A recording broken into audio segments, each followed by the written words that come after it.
लोग हम लोग लाइन से हैं, हमारे पास कोई नहीं है। बेटा भी है बेचारा, वो भी भाड़ा पर रहता है, कोई मतलब नहीं है। हमारा तो ही रोजी रोजगार है, अंडे की दुकान है, एकदम हम लोग लावारिस हो जाएंगे। लेकिन चाची, आदित्यनाथ योगी जी कह रहे हैं जब रोड का चौड़ीकरण हो रहा है तो उसमें जितने भी घर, जितने भी जमीनें फंस रही हैं, उनका उचित मुआवजा दिया जा रहा है। कुछ नहीं मिल रहा है। अब उनका जो है कर्मचारी लोग नहीं दे रहे हैं कि उनके साथ में जो लोग लगे बजे हैं वो नहीं दे रहे हैं। उनके तक तो बात पहुंची नहीं रही है। अब उनके तक तो मेरी बात पहुंची नहीं रही है। हम तो विधवा है, हमारे पास कोई है नहीं। आगे पीछे ही मेरी अंडे की दुकान है, यही मेरा सेंटर से घर है, सारा घर हम लोग का। और सबको तो कुछ भी मिलेगा, घर द्वार होगा भी, मेरे पास तो कुछ भी नहीं है। आकर पता कर लेते हैं। क्या नाम होगा आपका? रोहित सोनकर। रोहित सोनकर, कटहरी के रहने वाले हो? अच्छा, जानकारी होगी कि चुनाव होने वाला है, 13 नवंबर को मतदान होना है। अच्छा, माहौल किसका बन रहा है आपके क्षेत्र में?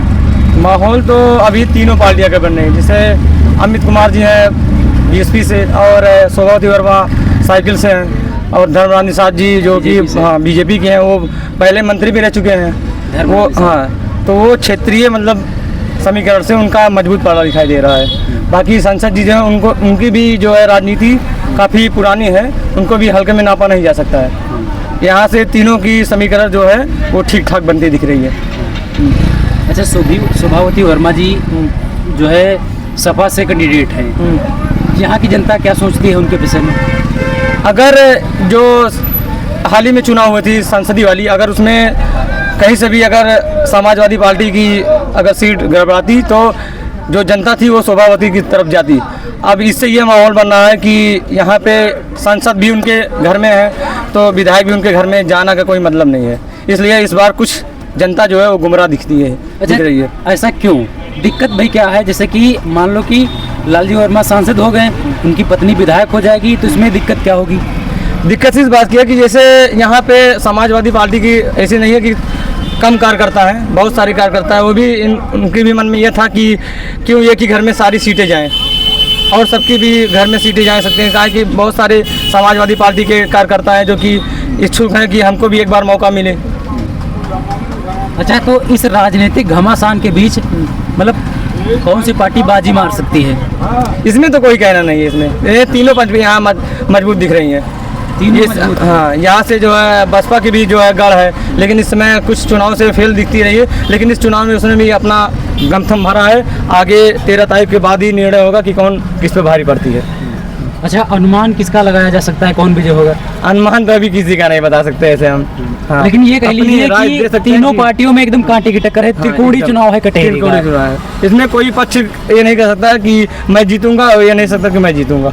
इसमें तीनों, ये 13 तारीख के बाद ही पता चलेगा कि कौन किस पे भारी पड़ा है। चलिए ठीक है। ये जो 4 लाइन रोड बन रही है तो आसपास में जो घर मतलब फंस रहे हैं, जिनकी जगहें फंस रही है, तो उनको क्या उचित मुआवजा मिल रहा है? कुछ ना मिल रहा, अभी भैया कोई सुनवाई नहीं है। हाँ, कोनो हो हल्ला ना बा मुआवजा के लिए। अगर सरकार मुआवजा देत हो तो कौन परेशानी रही, कुछ तो तसल्ली रहा कम सबका। सरकार मतलब उचित मुआवजा नहीं दे रही? कौनो मुआवजा भाई नाम ना लिया तो बताओ, बताई ले। इतना घर द्वार हम लोग को उजड़ जा रहा है, हम लोग लाइन से हैं, हमारे पास कोई नहीं है। बेटा भी है बेचारा, वो भी भाड़ा पर रहता है, कोई मतलब नहीं है। हमारा तो ही रोजी रोजगार है, अंडे की दुकान है, एकदम हम लोग लावारिस हो जाएंगे। लेकिन चाची, आदित्यनाथ योगी जी कह रहे हैं जब रोड का चौड़ीकरण हो रहा है तो उसमें जितने भी घर, जितनी भी जमीनें फंस रही हैं, उनका उचित मुआवजा दिया जा रहा है। कुछ नहीं मिल रहा है। अब उनका जो है कर्मचारी लोग नहीं दे रहे हैं कि उनके साथ में जो लोग लगे बजे हैं वो नहीं दे रहे हैं। उनके तक तो बात पहुंची नहीं रही है। अब उनके तक तो मेरी बात पहुंची नहीं रही है। हम तो विधवा है, हमारे पास कोई है नहीं। आगे पीछे ही मेरी अंडे की दुकान है, यही मेरा सेंटर से घर है, सारा घर हम लोग का। और सबको तो कुछ भी मिलेगा, घर द्वार होगा भी, मेरे पास तो कुछ भी नहीं है। आकर पता कर ले सरकार। अच्छा, चुनाव हो रहा है आपके क्षेत्र में, उपचुनाव, तो ऐसे में कोई नेता मंत्री विधायक आता है आपके यहाँ? कोई नहीं आता है, कोई नहीं आता है। अच्छा, कटहरी का जो उपचुनाव हो रहा है, हाँ। तो इसमें मतलब आप लोग किसे देख रहे हो? हम तो मोदी जी, योगी बाबा को देख रहे हैं। योगी बाबा को देख रहे हो? हम तो हमारे पास रहे या न रहे घर, हम लवारिस रहेंगे, हम रोड पे रहेंगे, बाकी हम तो वोट कमल को देंगे भैया। क्या बात कर रहे हो? योगी जी तो आपका घर तोड़ रहे हैं, तब भी आप योगी के साथ में? देंगे हम। मेरा बाप नहीं सुन रहा है ना, वो सुन लेगा, वो देख लेगा तो दौड़ के देगा। कहीं कहीं ठिकाना बोलेगा रहने के लिए। आ रहे हैं। मैंने उम्मीद योगी जी से लगी है। लगी है, आस लेकिन लगी है। आस लगी है, लगी थी, लगी है और लगी रहेगी। दादा बेटी साबुन दे दा। मतलब अरे उन्हीं के बाल बच्चे हैं ना, सरकारी तो बाल बच्चे हैं। अगर वो चाहेगा तो बनाएगा, रहेगा, रहने देगा, नहीं चाहेगा तो नहीं रहने देगा। बेटी बेटा उन्हीं के हैं, जैसे चाहेंगे वैसे रहेंगे। अच्छा, कटहरी में अब की बार योगी आएंगे या फिर अखिलेश यादव आएंगे?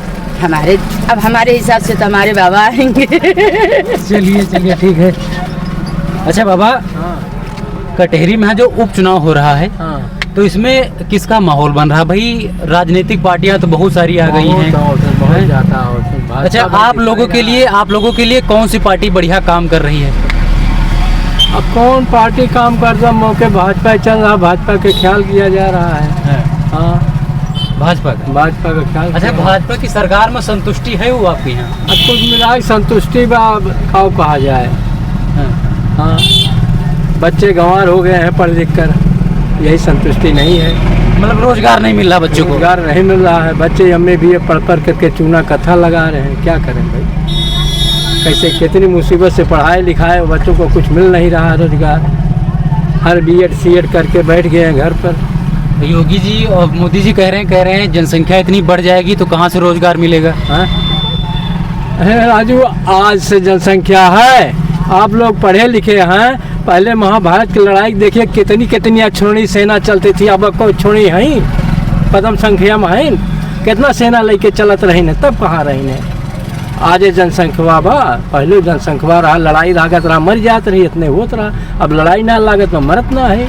अच्छा बाबा, अब मान लो कि जो मोदी सरकार योगी सरकार है, तो चाहे तो का रोजगार नहीं दे सकते है? क्यों नहीं दे सकती, बहुत रोजगार खाली है, दे नहीं क्यों नहीं सकती। अब बुलडोजर लगा दे, सड़क पे बन गए, जहाँ 50 आदमी काम था, एक मशीन काम कर रही है, वहाँ लेबर कहाँ जाएंगे?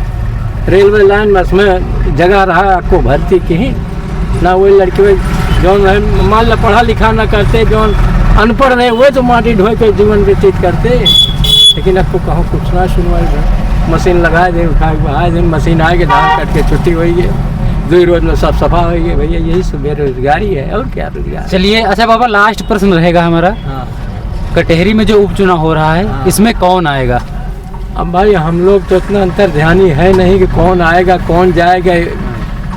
जोन बोए होगा तो कट गया। अच्छा, और भाई जोन बोगा तो कटवा। ये बात तो बहुत गहरी है एक तरह से देखा जाए। तो हमें क्या बताई जाए। हम लोग तो कह रहे हैं आपसे हाँ देंगे। हाँ, अच्छा लावा, अब आपसे बता रहे हैं हाँ, लेकिन हमारे अंदर के कहानी आप जान रहे हैं, हम किधर जा रहे हैं। अच्छा, बढ़िया नेता को है धर्मराज निषाद या फिर शोभावती? अरे भैया सब बढ़िया बा, जो काम करे हुए बढ़िया बा। चलिए ठीक है, बाबा जी व्यस्त हैं, और भी लोगों से हम बातचीत करते हैं। हमें ये बताइए कि ये जो कटहरी में उपचुनाव हो रहा है, तो इसमें जो पार्टियां हैं 3 चर्चित पार्टियां, तो क्या लग रहा है, मतलब तीनों में बराबर की टक्कर है या फिर किसी 2 में टक्कर है? 2 में टक्कर है दादा। त्रिकोण लड़ाई है यहाँ। त्रिकोणीय चुनाव है। हाँ, त्रिकोण लड़ाई है।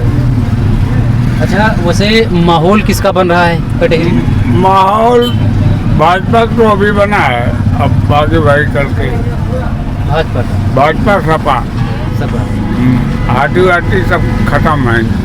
अच्छा, कुछ लोग कह रहे हैं कटहरी में अंबेडकर नगर में आजाद समाज पार्टी और बहुजन समाज पार्टी, 2 में एक पार्टी की विजय पक्की है। बिल्कुल गलत, 100% गलत। चाचा, ये गढ़ किसका है कटहरी? ये पूरा क्षेत्र भाजपा का गढ़ है। भाजपा का गढ़? ब्राह्मण ज्यादा यहाँ है। लेकिन चाचा, ब्राह्मण ज्यादा है तो क्या हुआ, लेकिन 5 बार तो बहुजन समाज पार्टी विधायक बनाती आई है। हाँ, वो मायावती के वो जिला बनाने से उसका फायदा उनको मिला। मायावती ने ये जिला अम्बेडकर नगर घोषित किया था, उसका फायदा पाए। तो क्या उपचुनाव में ये पार्टी खड़बड़ा गई।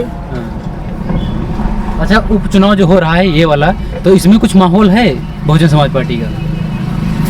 2 पार्टियां लड़ गई हैं, बहुजन और एक और कौन मोर्चा वो तुम्हारे। हाँ, तो कौन होगा? लेकिन माहौल बीजेपी का है आपके हिसाब से? हाँ मेरे अच्छा चाचा, बीजेपी की सरकार में संतुष्ट हो आप? हाँ संतुष्ट हैं हम लोग, बहुत जाना आराम है हर चीज़ का, कोई गुंडई लुच्चे सब नहीं, ख़त्म है यहाँ। हाँ अच्छा, कुछ लोग कह रहे हैं कि जाति मजहब देख करके योगी का बुलडोजर गरज रहा, यादव और मुस्लिमों पर कह रहे हैं बुलडोजर की चला देते, इनकाउंटर करवा देते। अरे तो जब बदमाशी करेंगे तो उसका इलाज वही है, नाजायज जमीन कब्जा किया बुलडोजर चला दे, कौन बुरा किया? किसी घर गिरा रहे हैं निजी किसी घर ने हम लोग कहीं नहीं गिराते, रोड पे बना है, रोड पे हम लोग बसे हैं। अच्छा, वोट पार्टी के नाम पर जाएगा या प्रत्याशी के नाम पर? वोट पार्टी जाएगा, पार्टी चाहे कुत्ता खड़ा कर दे तो दे देंगे, काम पार्टी काम अच्छा किया है। इसमें माहौल भाजपा सपा का है। दूर से बोलो तभी सुनाई देगा। हाँ, भाजपा सपा का है माहौल। भाजपा और सपा का? हाँ। अच्छा, भाजपा सपा का माहौल है तो बाजी कौन पार्टी मार सकती है? बाजी दोनों मार सकते हैं, इसमें कोई किसी से कम नहीं है, क्योंकि यहाँ पर ज़्यादातर जातीय राजनीति है। जातीय राजनीति है, जातीय बैकवर्ड ज़्यादा है कटेरी विधानसभा में, और बैकवर्ड को गुमराह किया गया है कि जो लोकसभा इलेक्शन था कि 400 पार, तो 400 पार में कहा जा रहा था कि संविधान बदल लिया जाएगा, तो आज भी उन लोगों के दिमाग में है, तो वो लोग बैकवर्ड जो हैं इस कह रहे हैं अगर भाजपा जीत जाएगी तो संविधान बदल देंगे, मतलब आरक्षण ख़त्म कर देंगे, तो वो लोग उसके डर के हमारा सपा को वोट देंगे। और मुस्लिम जो है उन सपा के हैं ना भाजपा के हैं, और जो भाजपा को हराएंगे ना सपा के ना बसपा के हैं मुस्लिम, जो भाजपा को हराएंगे मुस्लिम उसी को वोट देंगे, चाहे बहुजन समाज पार्टी हो। हाँ, बहुजन समाज पार्टी का जीत रही है तो उसको देंगे, जो भाजपा को हराएंगे। अच्छा, एक कटेहरी मतलब गढ़ किसका कहा जाता है? कटेहरी गढ़ पहले ब्राह्मणों का गढ़ कहा जाता था, लेकिन जब से गोसाईगंज नया विधानसभा बन गया है अब बैकवर्ड का गढ़ हो गया है, क्योंकि इधर एरिया जो इल्फालगंज टांडा के एरिया जुड़ गया है इसमें, इसीलिए यहाँ बहुत बैकवर्ड का संख्या ज़्यादा है। चलिए ठीक है।